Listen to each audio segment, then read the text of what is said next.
Panorama Bíblico, Esqueleto del Antiguo y Nuevo Testamento, clase 28. Comenzamos de esta forma el día de hoy con la clase 28 de Panorama Bíblico. En la clase número 27, la clase pasada, vimos cómo Jesús toma a sus discípulos y los lleva a Cesarea de Filipo. Y es ahí, en ese lugar, que Jesús le pregunta a sus discípulos: ¿quién dice la gente que soy yo? Los discípulos entonces ante esta pregunta le contestan y le dicen: algunos dicen que tú eres Elías, otros dicen que tú eres Juan el Bautista. Jesús ahora confronta a sus discípulos y les pregunta a ellos: ¿quién dicen ustedes que soy yo? De esta forma Jesús confronta a sus discípulos con esta pregunta. Pero Pedro responde a Jesús y le dice: tú eres el Cristo, el Hijo del Dios viviente.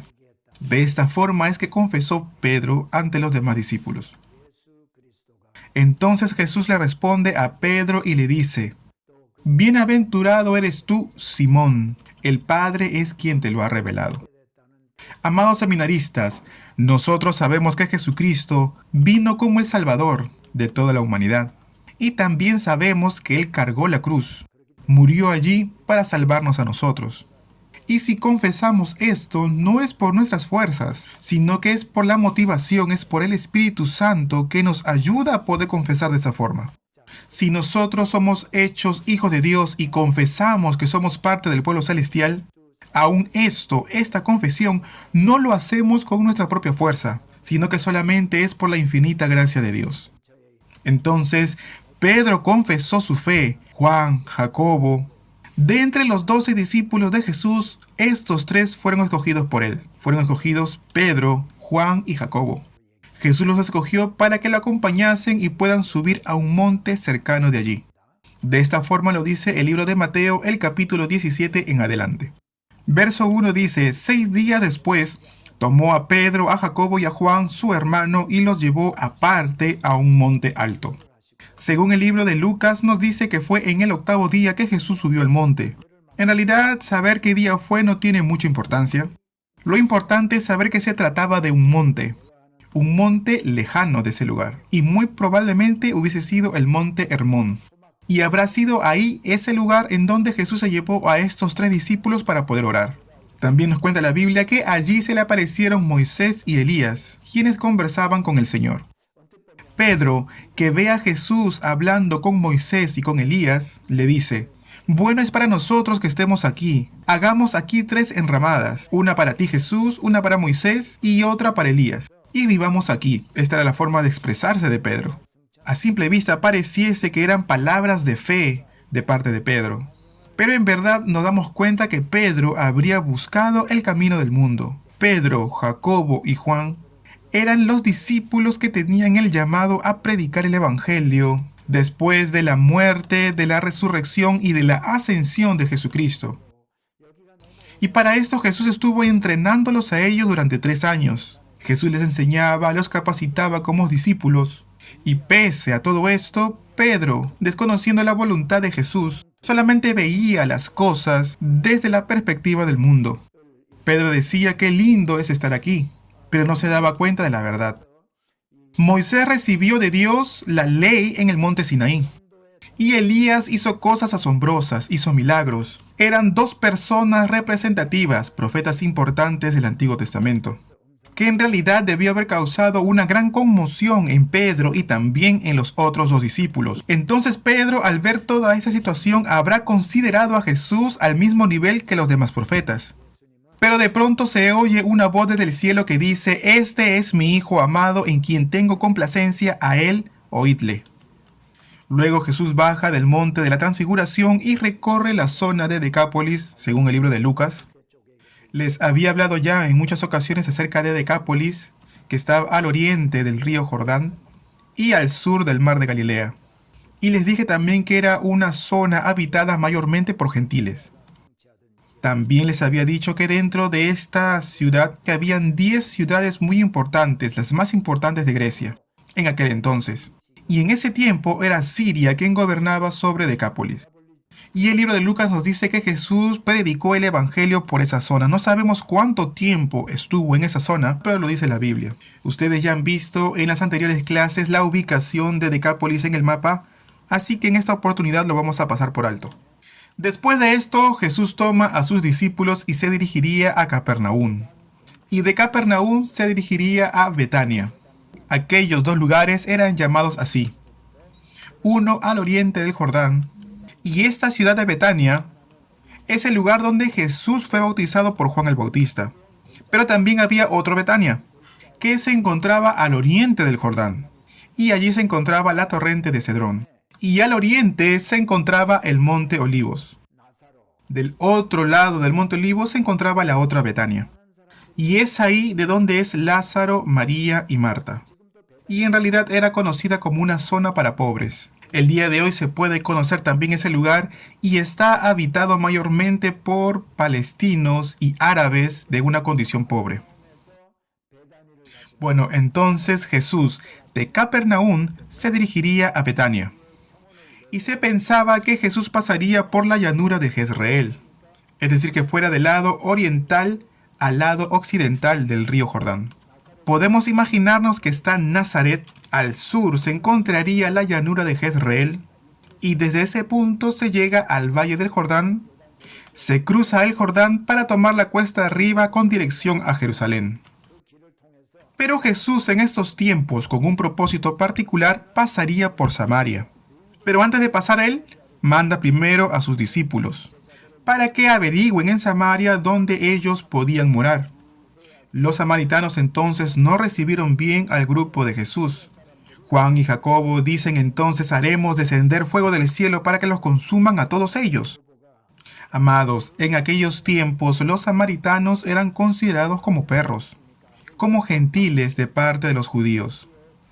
Recuerden que estamos hablando en un tiempo en que los judíos no se trataban con los samaritanos. Es por eso que cuando vieron que los samaritanos no recibían a Jesús, los discípulos sugieren hacer descender fuego del cielo y quemar a todos ellos, a todos los samaritanos. Amados, tengamos esto también en cuenta.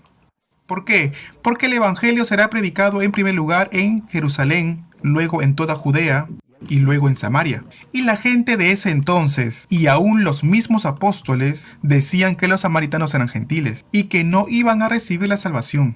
En realidad, esa forma de pensar era el prejuicio que ellos tenían. Y este prejuicio es el que se ve en la actitud de Jacobo y de Juan. Estas palabras eran el concepto que ellos tenían de los samaritanos. Más adelante, cuando estudiemos el libro de los Hechos, vamos a poder comparar y ver nuevamente este tema. Entonces vemos que Jesús pasa por Samaria y le salen al encuentro 10 hombres leprosos, los cuales se pararon de lejos y gritaron: Jesús, Maestro, ten misericordia de nosotros. Entonces Jesús les dice: id y mostraos a los sacerdotes.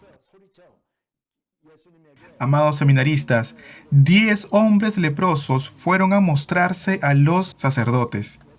En aquel entonces se consideraba a la lepra como una maldición de parte de Dios. Y una vez que una persona padecía de lepra, no podía vivir en comunidad, no podía vivir en familia, sino que era expulsado de la sociedad y de la familia para poder morar entre ellos mismos. Y si se acercaba alguno sano, el leproso debía de declarar inmundo, inmundo, para que no se cruzara con el leproso y quedara impuro. Entonces los leprosos, al ver a alguien sano, debían gritar: inmundo, inmundo. ¿Para qué? Para que esto sirviera de advertencia y no se acercaran, es decir, las personas sanas no se acercaran a esta persona. Es decir, la vida de los leprosos en realidad era muy lamentable. Entonces vemos que Jesús, al ver a estos leprosos, no los sanó, sino que les dicen: vayan y muéstrense inmediatamente ante los sacerdotes. Ahora bien, ¿cuándo es que ellos debían mostrarse ante los sacerdotes? Una vez que ellos estuviesen sanos, que ya no tuviesen la lepra, que no tuviesen ninguna mancha, ninguna plaga, ninguna muestra de la enfermedad. Y de esta forma ellos debían mostrarse ante el sacerdote. Y el sacerdote era quien decía: bueno, apártate por unos días y luego te mostrarás nuevamente ante nosotros. Luego, al ver que no habría ya ningún tipo de brote, el sacerdote lo mandaba al río y pedía algunos palominos para poder cumplir así las leyes de purificación. Y de una vez que ellos estuviesen purificados, mandaban a los enfermos a presentar sacrificio delante de Dios. y recién una vez declarados sanos, ellos podían regresar con sus familias y en sí a la vida de sociedad. Pero Jesús ante esto, en lugar de sanarles, Él les dice, vayan y muéstrense ante los sacerdotes. Los 10 leprosos al oír esto se dirigen ante los sacerdotes y en el camino ellos se dan cuenta que han sido sanados. De esa forma lo dice la Biblia. Y yo cuando leía esto yo dije, estos hombres son de mucha fe. ¿Cómo pudieron ellos tener fe? Pensaba yo al principio. Pero en realidad no fue que ellos fueron por fe. En realidad ellos no tenían otra opción. Ellos habían escuchado por los rumores del pueblo que Jesús sanaba enfermos, que sanaba a los que tenían fiebre, echaba fuera demonios, y todo esto lo habían escuchado ellos. Y como Jesús les había dicho, vayan y preséntense, ellos dijeron entre sí, bueno, no perdemos nada con obedecer. Pero se dan cuenta luego que en el camino ellos fueron sanados. Pero la historia nos cuenta que solamente uno de todo el grupo de 10 regresó para darle las gracias a Jesús. Jesús entonces al ver a ese único pregunta, ¿dónde están los otros 9? Amados, este hombre que se acercó a Jesús a agradecer, este hombre sí es un hombre con fe genuina. Porque entendió que Jesús era quien lo había sanado. Es por esa razón que él volvió a Jesús para darle las gracias. Amados, la gratitud siempre conlleva a un sacrificio. Y no sabemos cuánto tiempo este hombre se tardó en volverse para poder agradecerle a Jesús. Imagínense ir nuevamente al templo, que ellos ya se encontraban en Jerusalén. Este hombre después tuvo que volverse. Supongamos que se encontraba en Jerusalén, este hombre recorrió un largo camino. Entonces, para dar gracias conlleva a un gran sacrificio. Los demás hombres también fueron sanados. Y quizá ellos dijeron, bueno, ya que estoy cerca al templo, primero voy a mostrarme ante los sacerdotes. Y de una vez que solucione todos los problemas y todas las cosas que tenga que hacer, recién iré al encuentro de Jesús. En realidad no lo sé, podría ser. Pero no hay registros en la Biblia que nos digan que los 9 después fueron a buscar a Jesús para agradecerle. Cuando nosotros agradecemos a Jesús, en realidad no le presentamos lo que me da lo mismo, así tenga o no tenga, sino que yo entrego lo que en realidad yo necesito, lo que para mí en verdad es valioso. Cuando yo consagro y entrego eso mismo, estoy yo realmente dándole las gracias a Jesús. Veamos entonces la última etapa del ministerio de Jesús. Lo podemos ver en la diapositiva. Lo primero que Jesús hizo fue ir a Betania. Se dirigió de Samaria a Betania. Y allí en ese lugar encontramos la historia de María y de Marta. Es una historia que todos conocemos muy bien. Marta quería servir al Señor, pero se encontraba muy afanada. Pero la palabra de Dios nos dice que María oía las palabras de Jesús. Entonces Marta, disgustada, le decía, Señor, dile a María que me ayude con las cosas. Entonces Jesús le dice, María ha escogido la mejor parte, aquella parte que no se le será quitada. Solo una cosa es necesaria. Amados, nosotros servimos en la iglesia. Y hay personas que consideran más importante el servicio que el culto. Hay otras personas que son muy fervorosas en asistir a los cultos, pero simplemente no quieren servir. Y ellos dicen, no, primero la palabra. Pero aquel que ha recibido la gracia de Dios, después tiene que servir. Bueno, después sale la historia de cómo Jesús en Jerusalén restaura la vista de un ciego y lo manda a lavarse al estanque de Siloé. Después de esto, Jesús predica el evangelio en Jerusalén y en Berea, y envía a 70 discípulos a predicar el evangelio.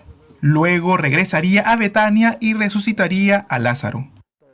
Después de resucitar a Lázaro en Betania, Jesús se dirigiría a Efraín, luego a Berea, y luego de allí, de Berea, iría a Jericó. Y es ahí en Jericó donde Jesús restauraría la vista de Bartimeo. La palabra de Dios nos dice que Bartimeo estaba sentado junto a la puerta de Jericó, y él se encontraba pidiendo limosna. Su nombre es Bartimeo. Es decir, Bar significa hijo. Y esto quiere decir el hijo de Timeo. Este hombre, Bartimeo, era ciego de nacimiento, y Bartimeo solía sentarse a la puerta de Jericó, sobre su capa, y de esta forma pedía limosna, y las personas que pasaban por ahí de repente le tirarían algunas monedas, y en realidad este hombre vivía de ello. Entonces, un día, este hombre Bartimeo escucha el rumor entre la gente que Jesús pasaría por ese lugar. Bartimeo, al escuchar esto, levanta su voz y comienza a clamar diciendo: Jesús, hijo de David, ten misericordia de mí. Entonces los discípulos tratan de reprenderle para que callase. Pero Bartimeo aumentaba su voz y clamaba diciendo: Jesús, hijo de David, ten misericordia de mí. Entonces Jesús, al escuchar el clamor de este hombre, manda a sus discípulos a que lo trajeran ante él. Y le dicen a Bartimeo: Bartimeo, el Señor te busca. Entonces Bartimeo, arrojando su capa, vino ante Jesús. Jesús, al verlo, le pregunta y le dice: ¿qué quieres que haga? Él le responde: Maestro, que recobre la vista. Jesús le dijo: vete, tu fe te ha sanado, y enseguida él recobró la vista. Y la Biblia nos dice que él le seguía en el camino a Jesús. En otras palabras, quiere decir que él se hizo discípulo de Jesús. Y bueno, no encontramos más registros de Bartimeo en la Biblia. Solo sabemos que después de este encuentro con Jesús, después de haber recibido esta sanidad, él se vuelve discípulo de Jesús. Y fue un gran milagro que Jesús le concedió, porque vemos que recuperó su vista, y gracias a ello él se hizo discípulo del Señor. ¿Cómo habrá sido el hecho de que Bartimeo haya conmovido el corazón de Jesús para que haya recibido una gracia tan grande? En primer lugar, entendemos que Bartimeo había oído acerca de Jesús, pero Bartimeo sabía que Jesús era el hijo de David. Bartimeo exclamaba: Jesús, hijo de David, y esto es muy diferente a que diga Jesús de Nazaret. Cuando la gente hablaba de Jesús de Nazaret, se estaba refiriendo a ese Jesús que nació en Nazaret. Aquel hombre que sanaba a algunos enfermos, predicaba la palabra, es decir, una persona más sin mayores expectativas.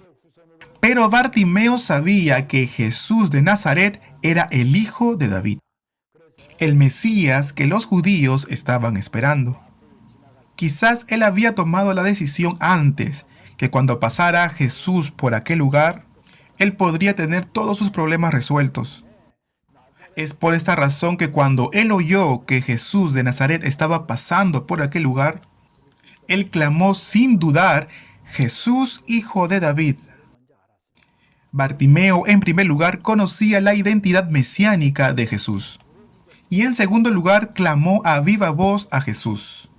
Y ese clamor fue el que conmovió el corazón de Jesús.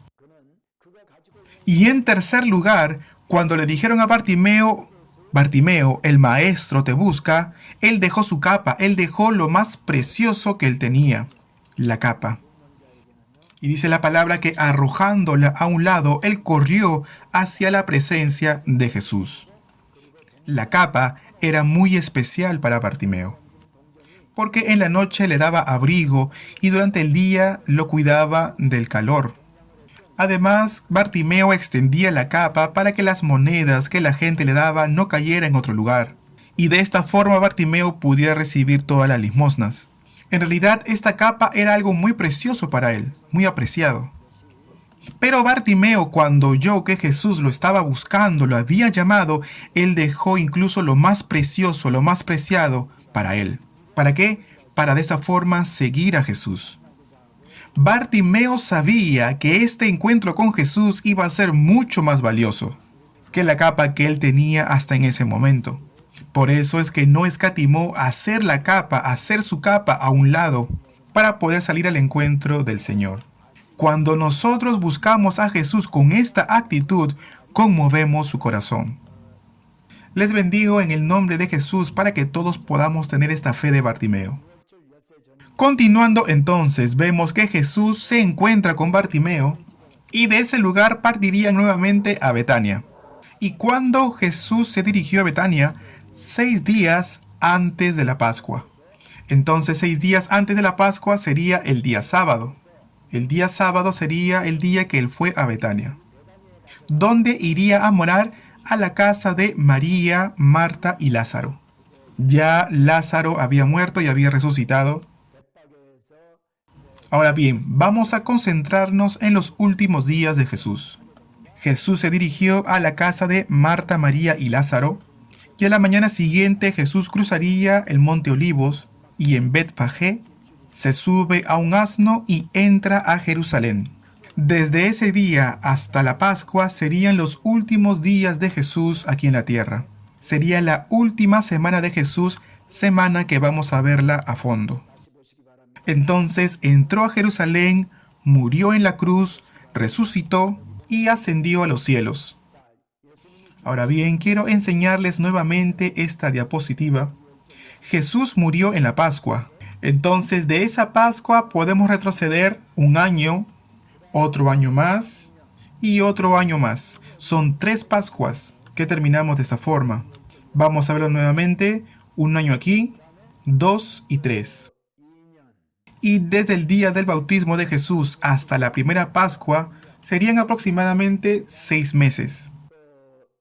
Por esta razón es que nosotros calculamos que el ministerio público de Jesús habría durado 3 años y medio.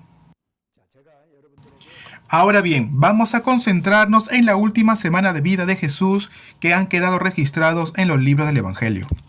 Había un lugar llamado Tabgta, y yo quiero en primer lugar hablarles de los acontecimientos bíblicos que dieron lugar a esto. ¿Dónde queda esto?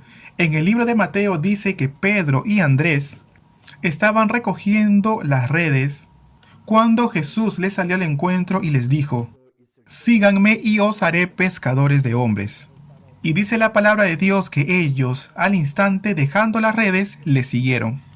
Ese sería el lugar Tabgta, el mismo lugar en que Jesús salió al encuentro de sus discípulos después de su resurrección.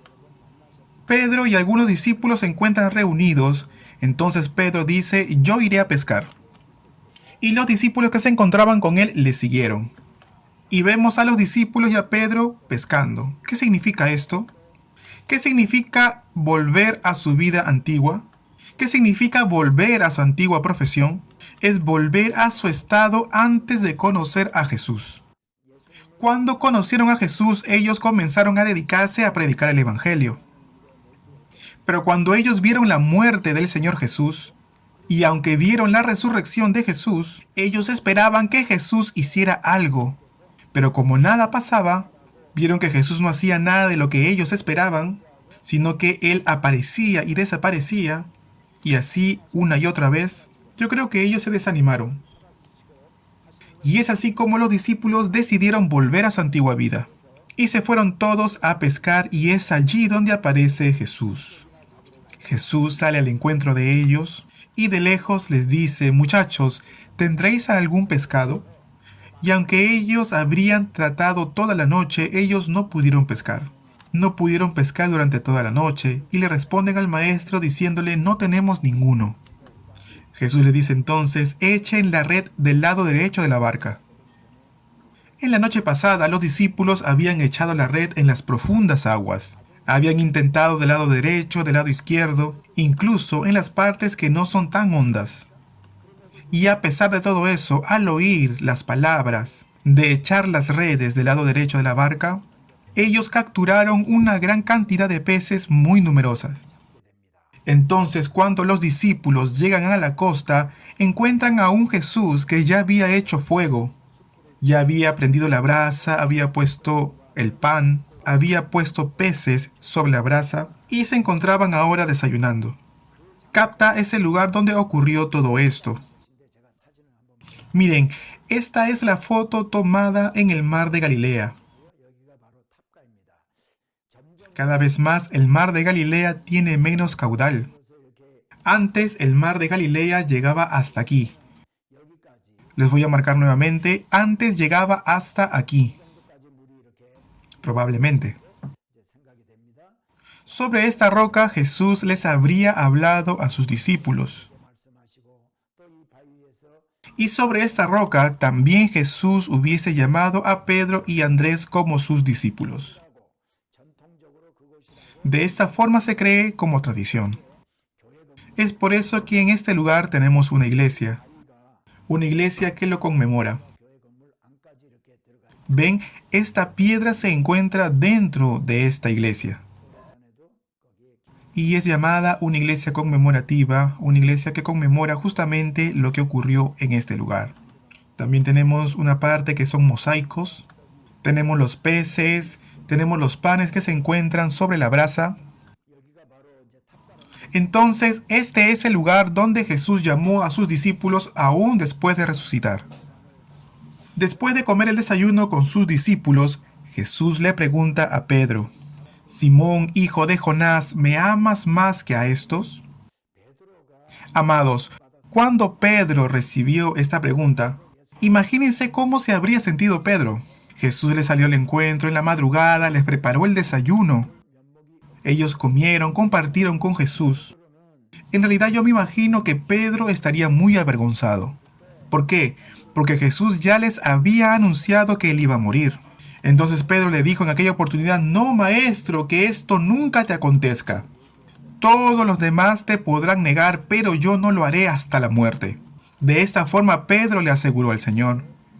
Pero pese a esto, cuando Jesús se encontraba en el Getsemaní y cuando fue llevado al tribunal de Caifás, Pedro negó a Jesús 3 veces. Y en la tercera vez vemos que hasta le maldijo. Lo maldijo a Jesús diciendo que no lo conocía. Pese a esto, Jesús sale al encuentro de Pedro y le pregunta por 3 veces la misma cantidad en que Pedro había negado al Señor. ¿Para qué? Para que Pedro pudiese confesar que él amaba verdaderamente al Señor. Y de esta forma Jesús restauraría a Pedro. Jesús es quien restaura. Jesús es el Señor que restaura. Entonces tenemos a Tiberias, a Genezaret. Son muchas fotos que yo ya les mostré, también de Capernaum. Todas estas fotos ustedes ya la han visto. Y todas las cosas que han sucedido allí también lo hemos visto. Betsaida es el lugar donde Jesús concedió el milagro de los 5 panes y los 2 peces. Ahora bien, veamos acerca de la última semana de la vida de Jesús. El día sábado, es decir, 6 días antes de la crucifixión de Jesús, Jesús llegaría a Betania. Estando en la casa de María, ella trae un perfume puro de nardo, y lo derrama en los pies de Jesús.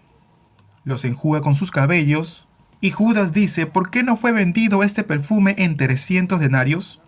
Y de esta forma sería repartido entre los pobres. ¡Qué derroche de dinero! En realidad Judas no estaba pensando en los pobres, sino que como Judas es tesorero y estaba encargado del arca, él quería robar el dinero. Amados, Judas al final termina vendiendo a Jesús, más importante que su propia vida, y se transforma así en el traidor. Cuando uno deja pasar por alto pequeños pecados, damos lugar a un pecado mucho más grande. Entonces Jesús pasaría la noche en casa de María y Marta. Al día siguiente Jesús cruzaría el monte Olivos. De un lado del monte se encontraría Betania. Yo tuve la oportunidad de cruzar el monte caminando para poder llegar al otro lado. Cuando uno camina bastante tiempo, llega a un lugar que se llama Beth-Jafet. Casi se encuentra en la cima de la montaña. El Señor mandó a buscar un asno o un pollino. Jesús sube al pollino y desde Beth-Phage desciende del monte Olivo para poder entrar a la ciudad de Jerusalén. Y mucha gente tendían palmas, ramas, sus capas y gritaban: Hosana, Hosana al que viene de las alturas. Ahora bien, ¿qué significa que Jesús anduvo sobre un pollino?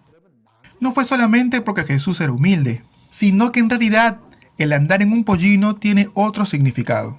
En la fuente Guión, recuerden que David fue ungido como rey, y David subió a la ciudad de Jerusalén montado en un pollino, o sobre un asno.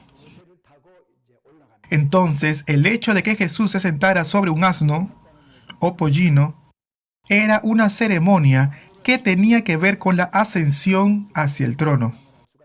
Como Salomón, que también fue sentado sobre un pollino. De esta forma entró Jesús a Jerusalén y se dirigiría al templo de Jerusalén y luego partiría hacia Betania.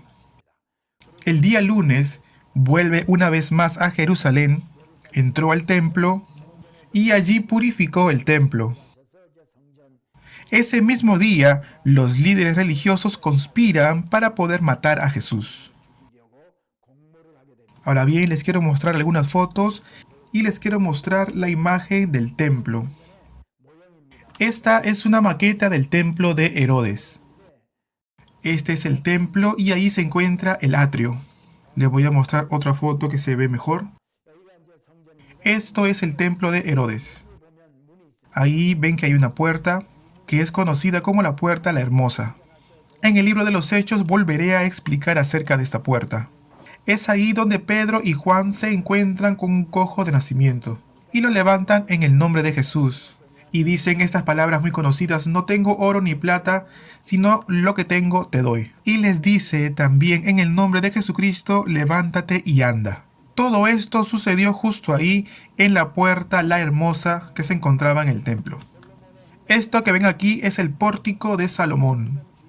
Esto que ven al fondo, que son como columnas sobre una pared, se llama el pórtico de Salomón. Esto que ustedes ven es la fortaleza de Antonio. En la época de Jesús, los soldados romanos vigilaban las cosas que ocurrían dentro del templo. Y también lo hacían cuando se encontraban fuera del templo. ¿Y desde dónde vigilaban? Ellos vigilaban desde la fortaleza de Antonio. En el libro de los Hechos, en el tercer viaje misionero de Pablo, dicen que fue aquí donde los judíos, los celotes, agarran y toman al apóstol Pablo y se lo llevan. Y los soldados, viendo todo esto desde la fortaleza de Antonio, llamaron a los centuriones, y es así como es rescatado de la mano de los celotes. Y de esa forma Dios guarda la vida de Pablo. Se cree que aquí mismo fue interrogado Jesús por Pilato. Vamos a ver algunas fotos más. Esto que está aquí vendría a ser el estanque de Betesda. En la siguiente foto vamos a observar, esto es un cartel que yo encontré al lado de una gran maqueta. Esto vendría a ser el estanque de Betesda, lo que vimos en la foto anterior. Aquí se encuentra el atrio del templo y ahí en medio sería el templo de Herodes. Cuando estudiamos David, vemos que esta parte sería la ciudad de David. Este sería el mismo lugar donde Abraham habría ofrecido a su hijo Isaac. También era conocido anteriormente como la era de Jebuseo el Arauna. Y fue allí donde Salomón construyó el templo. Y más adelante, pasando el tiempo, Herodes habría hecho algunos arreglos al templo. Todo eso es el mismo lugar. Todo eso es el torrente de Cedrón. Y en el año 66 después de Cristo, aquí había un hipódromo. Toda esta parte de Jerusalén es bastante alta y toda esta parte sería como un valle.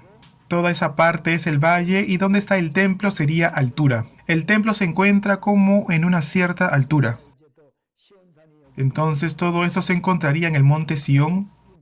Toda esta zona de aquí estaría como en una cierta altura. Aquí vivían los sacerdotes, las personas más importantes. El palacio de Herodes también se encontraría aquí. Y aquí en el valle sería, bueno, la parte de los pobres. Sería un lugar destinado para que habitaran los pobres. Esta es la puerta hermosa del templo. El pueblo utilizaba esta puerta para poder entrar al templo.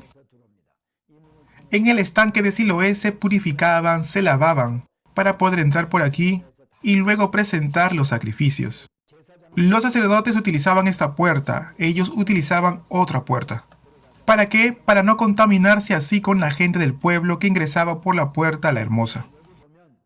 Este atrio es el atrio de los gentiles. Los gentiles podían ingresar hasta aquí.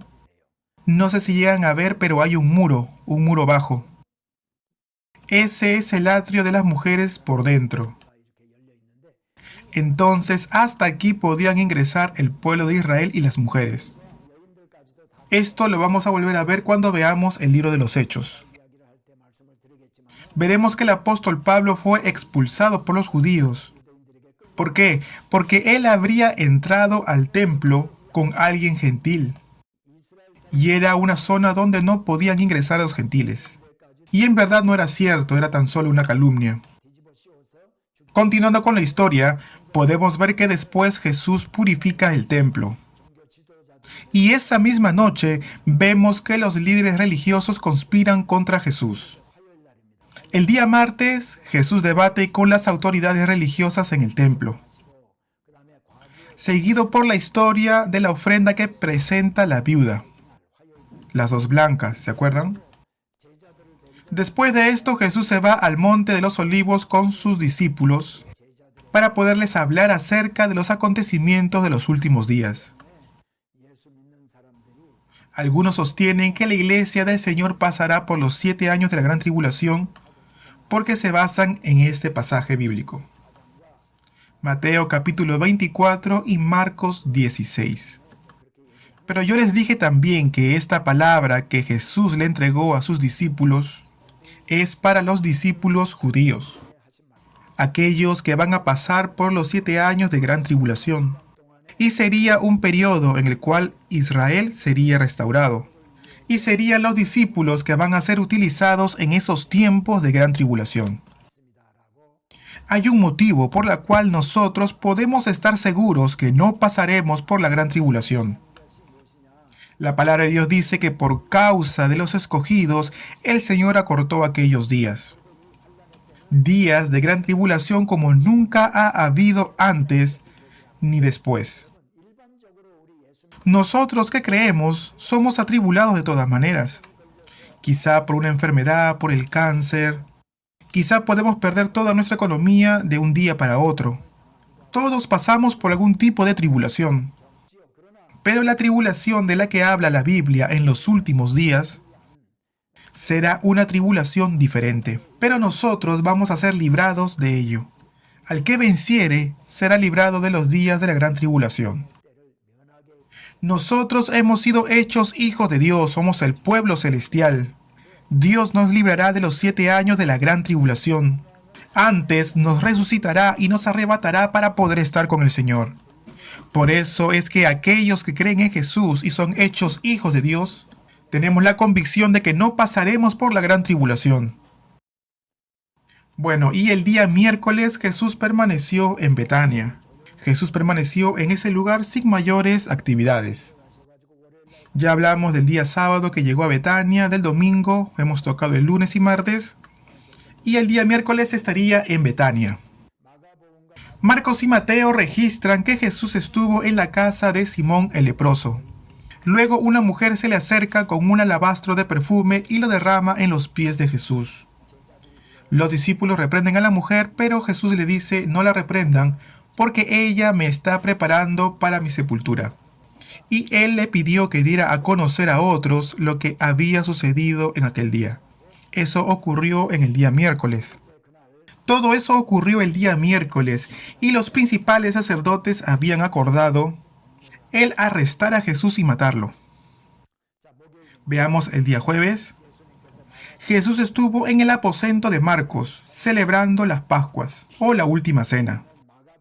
Ese Marcos que aparece ahí es el mismo Marcos que escribió el Evangelio de Marcos. Y también era sobrino de Bernabé según el libro de los Hechos. Marcos era de Chipre y pertenecía a una familia adinerada, y su casa se encontraba en Jerusalén, sobre el monte Sión. Y en el aposento de Marcos en aquel día Jesús tuvo la última cena con sus discípulos. Y ya podemos ver en el libro de Primera de Corintios cuando dice, haced esto en memoria de mí. Así lo dice Pablo a la iglesia que se encontraba en Corinto. Amados, es por eso que la iglesia de Jesucristo cada vez que se reunía compartían la Santa Cena. Jesús les había dicho a sus discípulos, háganlo en memoria de mí. Ahora bien, ¿qué cosa es que nosotros debemos de recordar? Cuando Jesús murió en la cruz, nosotros también morimos con Él. Y nuestros pecados fueron expiados. Y cuando Jesús resucitó, nosotros también resucitaremos. Eso es recordar o tener memoria. Y cuando el Señor vuelva, entraremos al reino de los cielos para morar con Él eternamente. Todo esto es lo que nosotros debemos de recordar al participar de la Santa Cena. Esta es la manera de participar dignamente de la Cena del Señor. Entonces vemos a Jesús participando en el aposento alto de la cena juntamente con sus discípulos. Luego Jesús lavó los pies de sus discípulos y les pidió que ellos también hicieran lo mismo. Vemos que Jesús primero mostró el ejemplo. Luego vemos que Jesús lleva a sus discípulos al huerto de Getsemaní. Allí oró. Cuando vemos que Judas viene con los principales sacerdotes y con los soldados para arrestar a Jesús. Se llevan a Jesús al tribunal del sumo sacerdote llamado Caifás. ¿Qué significa Getsemaní? Significa el lugar donde exprimen el aceite. Estamos hablando del Monte Olivos y en ese lugar habían muchos olivos. Eran aquellos frutos que eran utilizados para hacer el aceite. Les quiero mostrar algunas fotos. Este monte que ven es el Monte Olivos. Y en la parte de abajo, aquí abajo, es el huerto de Getsemaní. Allí hay olivos que son muy antiguos. Y hay una iglesia de todas las naciones, una iglesia que recibió ofrenda de todas las naciones para que sea levantada. Este es el huerto supuestamente de Getsemaní. Miren, por ahí pueden ver a los olivos.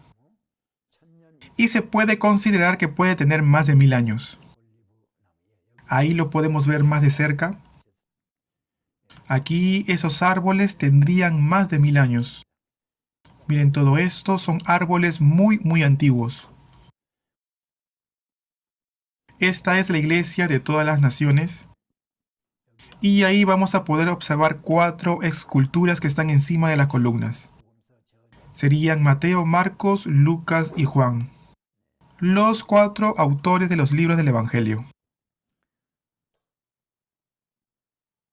Ya hemos hablado de Judas, los principales sacerdotes. Hemos hablado también que los soldados se lo llevan a Jesús al templo, que lo llevan a casa del sumo sacerdote llamado Caifás. Y allí en ese lugar sería interrogado Jesús. Y allí Jesús sería entregado al Sanedril. Sanedril sería lo que hoy en día es conocido como la Corte Suprema de Justicia, el organismo de máximo poder de decisión. El Sanedril entonces sentencia a muerte a Jesús. Aunque ellos condenaron a muerte a Jesús, ellos no tenían la autoridad o la potestad de ejecutar esa muerte. Es por esa razón que ellos envían a Jesús a Poncio Pilato, quien era el gobernador. Ahora bien, Pilato no tenía deseo de mandar a matar a Jesús. Al principio, por historia, vemos que él tratará de evitarlo. Y la Biblia nos dice, no es este Galileo, y es así como lo mandan a Herodes. Jesús era de Nazaret, y ¿quién era gobernador sobre Nazaret? Herodes Antipas. En aquellos días, en Jerusalén se encontraba Herodes Antipas para celebrar la Pascua. La Biblia no se refiere a él como Herodes Antipas, sino simplemente como Herodes. Es por eso que uno se puede confundir con Herodes el Grande, pero este es Herodes Antipas.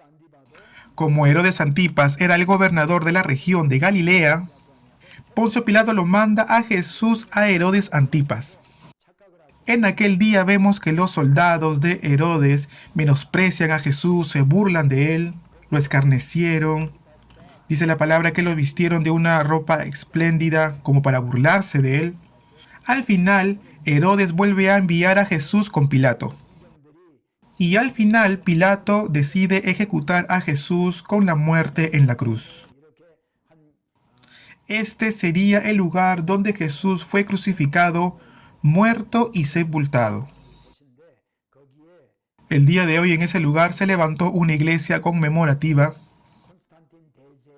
construida por Helena, la madre de Constantino, emperador de Roma. Ella vio cuáles eran los lugares de nacimiento de Jesús, los lugares que él visitaba, y levantó allí en ese lugar una iglesia conmemorativa. Helena, la madre de Constantino. Y por historia vemos de que ella era una mujer de fe. Y como su hijo era el emperador romano, ella tenía toda la autoridad y el poder para poder construir iglesias. Y gracias a eso es que nosotros podemos conocer esos lugares justamente para preservar la historia. Y cuando hacemos el viaje de peregrinación lo podemos conocer. Jesús fue crucificado aquí y su cuerpo muerto habría sido puesto sobre esta piedra. Es por eso que alguna gente se acerca a él para dar besos. Existen dos candidatos para el monte Gólgota. Uno de los candidatos es la foto que yo les acabo de mostrar recientemente en la imagen anterior, en donde Elena levantó la iglesia conmemorativa. Hubo un inglés llamado Charles, un general inglés, que hace mucho tiempo atrás habría descubierto este lugar. Estando en un hotel vio que este lugar tenía como una imagen parecida a una calavera y halló en ese lugar una sepultura. Y él dijo que pudo haber sido ese lugar la sepultura de Jesús. Las sociedades bíblicas de Inglaterra preservan este lugar y también lo administran. Jesús habría sido puesto en este lugar y dice, Jesús no está aquí, Jesús ha resucitado. Y es justamente lo que el ángel le dijo a las mujeres cuando habían ido a ver a Jesús. Sobre estas dos sepulturas, en la próxima clase vamos a explicar con mayor detalle. Gracias por el esfuerzo del día de hoy. Nos vemos en la clase número 29 y estaremos hablando acerca de la resurrección. Hablaremos también sobre la ascensión y pasaremos también a revisar el libro de los Hechos. Nos vemos en la clase 29. Gracias.